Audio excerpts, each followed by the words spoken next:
I'm Alex Mayberry, and I am absolutely a geek.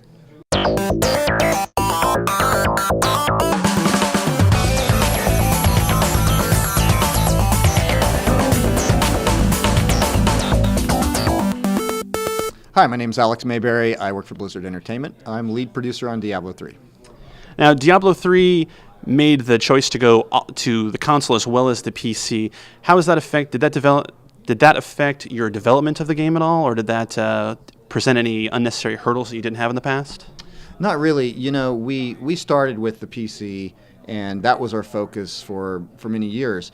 And it was really as we were shipping the PC version that we started to play with the idea of a console version.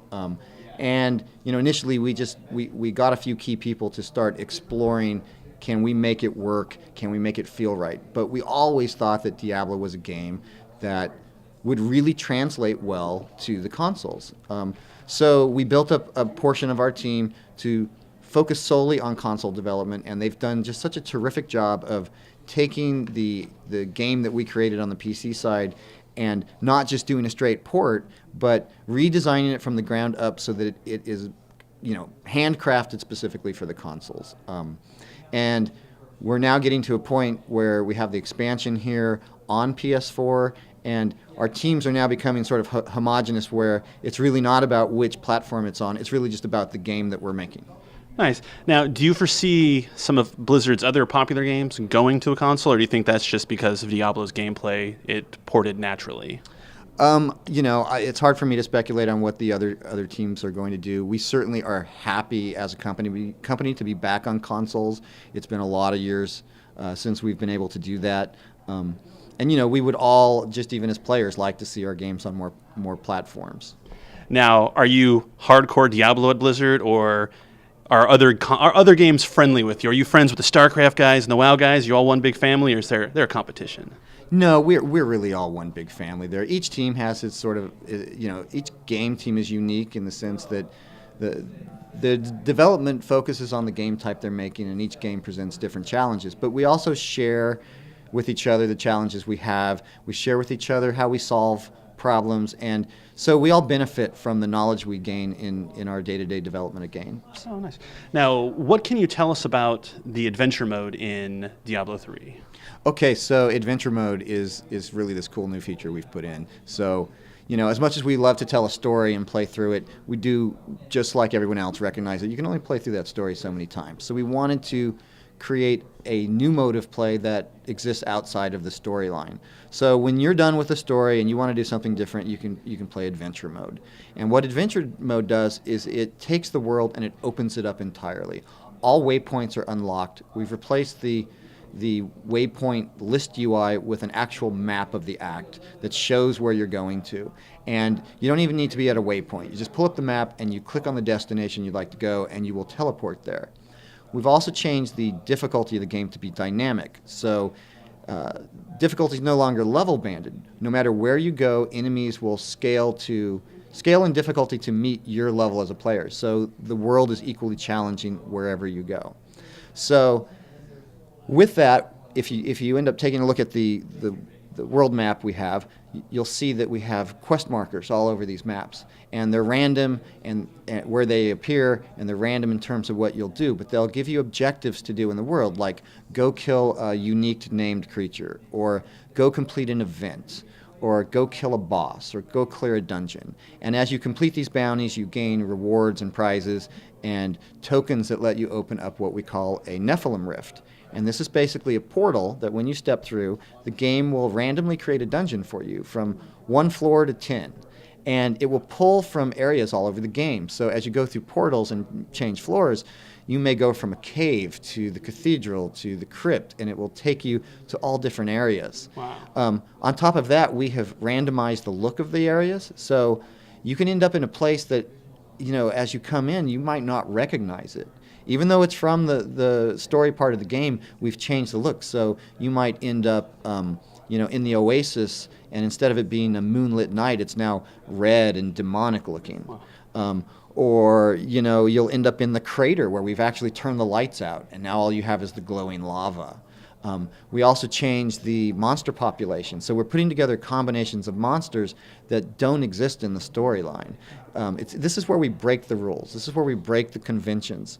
And so each time you play, you don't know where you're going to end up. You don't know what you're going to fight. But as you fight through, the more monsters you fight, you eventually attract the attention of the Rift Guardian.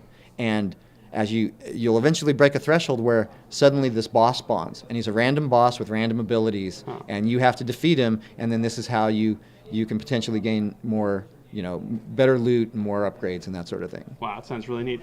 Now, how do bounties work? So bounties are on the map. It's a quest bang, the little exclamation mark, and you hover over it, and it will show you what the bounty is. Like, go kill, Myra Eamon. And instead of being, the blacksmith's wife, but she's not in the cellar, she's out in a zone somewhere.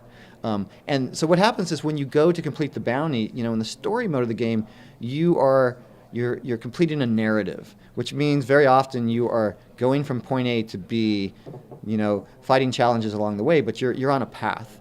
With bounties, the objective is not to go through a narrative. The objective is just to complete a challenge. So you're not in the zone to get through the zone. You're in the zone to find somebody. You're in the zone to find a cave and clear the dungeon, right? It's an objective. So now it opens up the randomness of the game, and it really gives you a sense of a much larger space. Oh, awesome. Now, will we get monster power right out of the gate? We are retuning the difficulty system. We will have... we're kind of getting rid of the old convention of the Nightmare, Hell, Inferno. We will have new bands that are better tuned to you.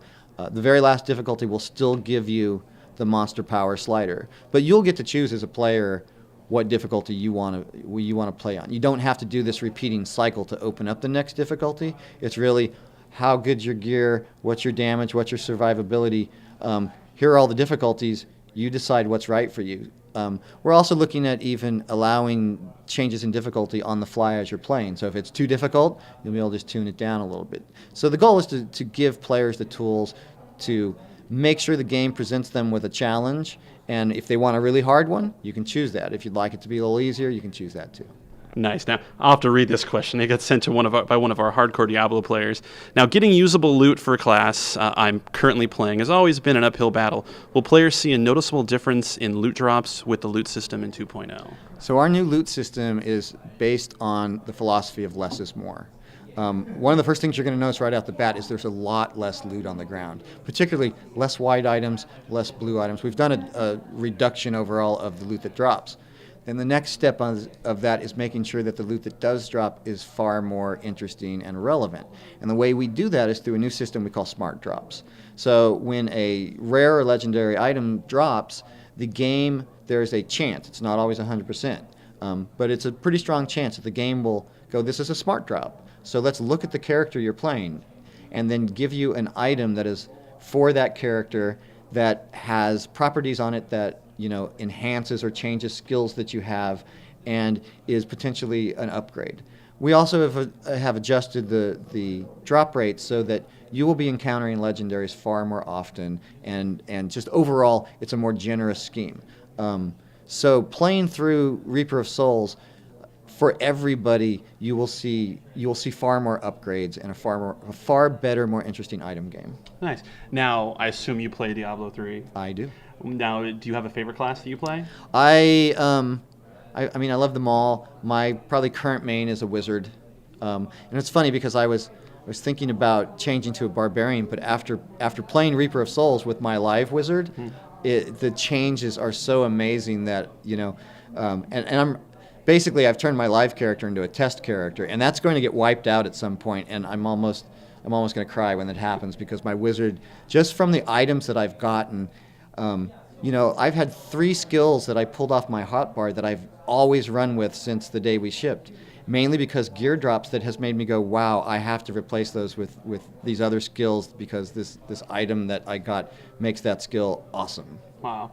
Now, do you play any of the other Blizzard games? Do you play WoW? Do you play StarCraft 2? Sure. I worked on WoW for many years. I worked on Burning Crusade and Wrath of the Lich King and Cataclysm. So I was a big time WoW player. It gets a little hard for me to go back to WoW now because I sit there clicking to move, and it doesn't, nothing happens. So it's a little more challenging. When you played World of Warcraft, what did you play? Well, my first main was a warrior. And then my second main was a priest. I used to main heal in Molten Core, back in the days of 40-man raids. And then during Lich King, I ended up switching to mage, and then just had fun being one of those DPS guys who was always trying to, draw aggro. Just hanging in the back, just making the tank mad. Like, Stop it! I was always the guy who draw aggro, ice block, take it back. So now, how far in advance do you guys plot Diablo? Like, are you guys? Obviously you can't tell us what it's about, but are you thinking next expansion, maybe even sequel, or are you just focused right now on Reaper of Souls? Well, we're focused on finishing Reaper of Souls, but we always try to reserve a little mind share for what's down the road. We have to be planning ahead. But right now, probably 98% of our focus is really getting Reaper of Souls done, and we try to steal away an hour or two a week if we can to try to talk about what we might do next. Now, people in your life, what do they think about how much you probably played Diablo 3? Oh, that's easy. I just get them to play, and then they end up playing more than me, and then that's problem solved. Get them hooked. Now, at Geek Legacy, we're all about embracing our inner geek. Now, would you say that you're a geek? Oh, I've been a geek my whole life. Yeah, absolutely. Now, what do you geek out about? What really gets you going? Well, it's always been games for me. I remember as a child, like being in a bowling alley where my dad was like in a bowling tournament and seeing for the first time the Space War game. I don't know if you remember the little ship. It was almost like a precursor to Asteroid, and you flew around the sun and you pretty much died instantly. But I still remember this day the magic of, because before that you had pinball, right? And the first time I'm seeing pixels of light on the screen and moving them around, and I must have been like 5 years old or something, and that was like the sky opening up and there was a choir of angels. There was just ever since then. I've played games my entire life, and I didn't even ever think about doing it as a job until I was making levels in Doom and Doom 2, and suddenly it was like I should just do this. Right.